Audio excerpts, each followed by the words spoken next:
Hi everyone, back today with a sort of double video where I'm going to review the Dublin Racing Festival and just update for Cheltenham while I'm on the video. So getting on to the Dublin Racing Festival, it seems like it's been a great success, some absolutely fabulous racing, and it just shows what you could have if you didn't have this diluted Cheltenham Festival of 4 days.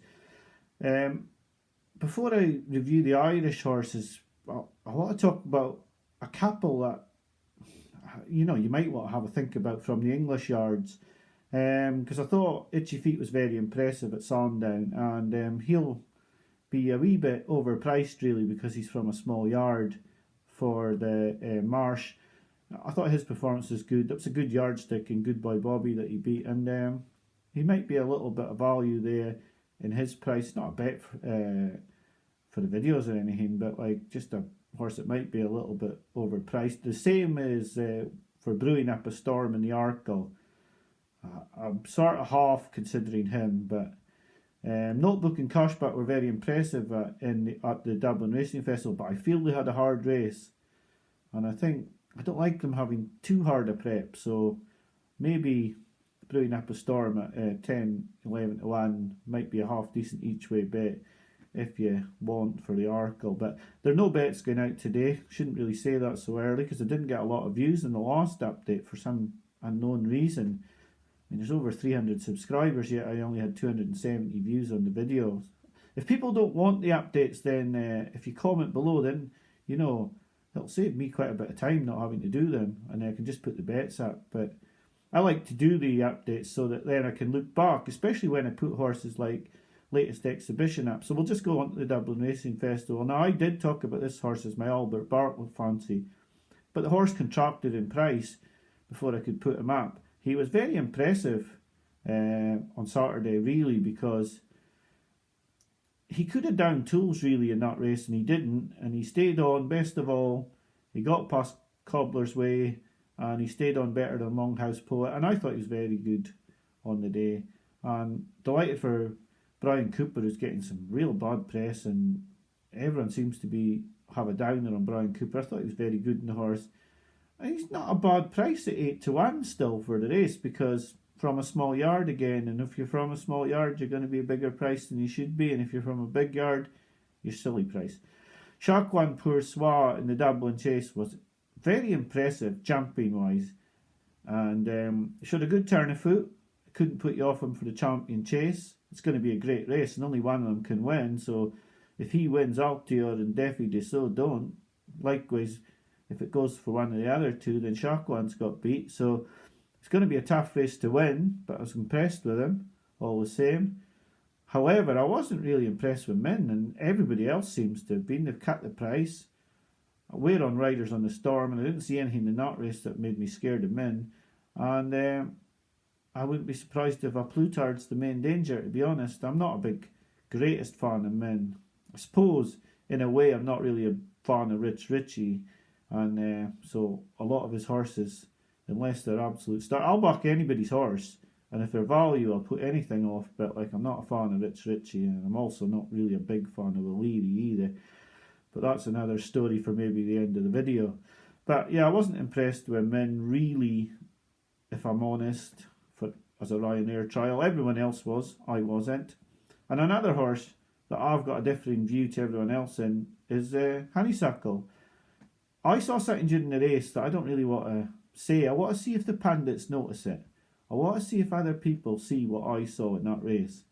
But I was impressed with Honeysuckle. Don't think she liked the track. Don't think she liked the ground.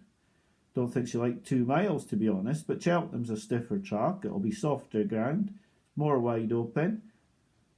And I was impressed with her, to be honest. To make that sort of lose 3 lengths at last and still get up and win was a pretty good performance. That's the first time she's been in a real battle. She's won it. And no matter what, her connections have had the guts to go for a big race. They haven't just shied into the easy race like Mullins and Ritchie would. They've took on probably not a great field, but they won 200 grand. And that's what it's all about at the end of the day. She's the Irish champion hurdler. She's won 200 grand. If it was my horse, I'd be delighted. I'm sure most people would. So I thought she was great, actually. But everyone's crabbing her, and maybe I've got it all wrong. Where they go next, I don't know. But, you know, she's an Irish champion hurdler at the end of the day. It doesn't matter the opposition.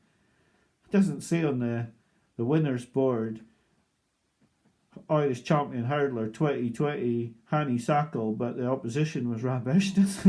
I mean, Sharjah blew out. Everybody will make an excuse for him. There's a Mullins drifter that's like blown out. You couldn't have told that before the race. So anyway, start of the show on Saturday. Appreciate it in the bumper. Absolutely superb performance. 3-1 for the bumper at Cheltenham still. Probably almost value at that price considering what I saw on Saturday, to be honest. I thought it was unbelievable. To win that bumper in that manner, looking at the field before, you'd have thought no way any horse was going to win that easy. And he has. So, yeah, impressive. Mega impressive. On to Sunday. The first two races weren't really that great on the Sunday. In fact, the racing on the Sunday was a wee bit sort of like below the standard of Saturday. But in the Grade 1 Novice Hurdle, Asterion Furlongs was very impressive. Pulled well clear and then stayed on well enough to hold an 8-length advantage at the line. And I just thought it was a very good performance, but I'm wondering, with the Supreme in mind, whether the horses in behind were as good as what people thought before. I mean, Blue Sari's bombed out, and Easy Work and Mount Leinster have finished the same distance apart as they did before. So maybe they're just Grade 2 animals. Easy Work definitely wanted further than that. But Asterion Furlongs was really impressive. And if he goes for the Supreme... Now the if's only because Shiskin's from the same ownership. But for me, I'd go with a Grade 1 winner over a Novice Hurdle winner, no matter what potential's in Shiskin. And Shiskin's only the price he is because of being Nicky Henderson's horse. So I hope for all the subscribers that took the plunge on Asterion Furlongs for the Supreme as well at 33-1. I hope you get a run. I really do, because he's a great bet if he goes there. And I do want to say something about it though, and I mean, sometimes I listen to some of the rambling of Delargy, and he's got great insight, but he takes forever to tell you. But sometimes you are better off just betting on the one race and then deciding what you want to do. Now, at 33-1, you're on a great bet now, but you could have put that money on at 8-1, had 9 times your money, and then decided whether you want to go in at 13-2, and you actually would still win more by backing. Like if you'd put £10 on at 8-1, you'd have £90 to put on at 13-2, and that's going to pay out quite a lot more than the £10 if you put it on at 33-1. So it's just something to think about. I know that it sounds like you've got a great price at 33-1, and you really have now, but it is still something to think about, that if you put that money on at the 8-1, obviously not at the 4-1, then you're getting the exact same price. But if you'd got the 8-1 early and then backed it again, put the same stake back on, or you could have kept £40 of the winnings and still got 33-1 by putting £40 on now. So yeah, just something to think about, just something that the way my brain works. Delta Work, I'm not sure the Irish Gold Cup was the greatest race in the world, but he's confirmed the form, he's won well. The horse that I was watching throughout the race and thought he's tanking, he's going really well, was Presenting Percy, but he's blown up, or I can't excuse it any other way but blowing up, because he's an Irish Grand National winner. He should have stayed on, he should have kept going, and he didn't. And I'm not really sure what to make of it, to be honest, because if he'd stayed on like most people would have thought, he would have won. But he didn't. He seemed to stop, like he blew up. So maybe they've left something to work on. I wouldn't give up on him. Delta Work was very good. The horse I couldn't take out the race was Kemboy. He's not getting up the hill.